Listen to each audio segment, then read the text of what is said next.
Hulle het geleer op die sandsoos amper so gelê met komberse om en maar net gewag tot daar weer 'n vervoer kom van Bubbelsbaai af. Omtrent landstyd 12:30.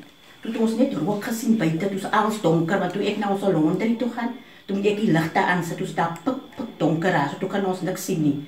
En mense van oral gekom hier buite in die karre, ek moet om te kom die people evacuate so die kamers uit. Ja, ze hebben uitgedra en ook daar by die beach was 'n lang stres om te dra. En baie van hulle is baie swaar. Hulle is nie lig om te dra nie en jy moet hulle ook mooi hanteer. Want as jy mense se heup wat gebreek is of arm wat gebreek is, maar jy nou moet mooi hanteer want hulle het pyn. En baie weet self wat aangaan, hulle vra aan mekaar, wat gaan aan? Sien hulle koppe deur mekaar. Maar dit het hulle mooi deurgevat en dat hulle veilig is en ek is net bly daaroor. En ons het al die ou mense wat nou net klaar geëet het, het ons gevat buite toe. En van die inwoners het hulle gevat Brenton toe.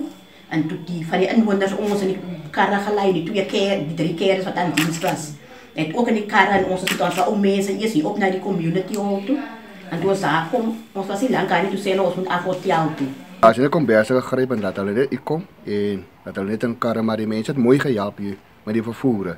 Almal het gestop en ons kan net inlei en hulle kan gaan. The assistant general manager and myself started phoning around. She was walking around telling everyone, you need to get up now. Grab your, don't look for valuables, get your bag, get your pills and a blanket and go.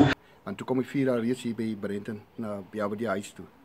Vlam al klaar op. Ek is deur die vlam sommer deur met my kar, maar so vinnige kar. En is jou karretjie? Ja, hy's vinnig, so was 'n 5 series, so kan ek vinnig deurgaan. Maar stadige kar sal dit nie maak nie. Een kar het uitgebrand. Sjoe, waar mense mee bestuur het? Ja, wat hulle bestuur het, ja. Wat het gebeur?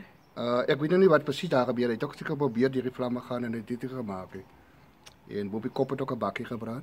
Maar kon die mense daarom vlug? Ja, hulle kon hom gevlug het, ja.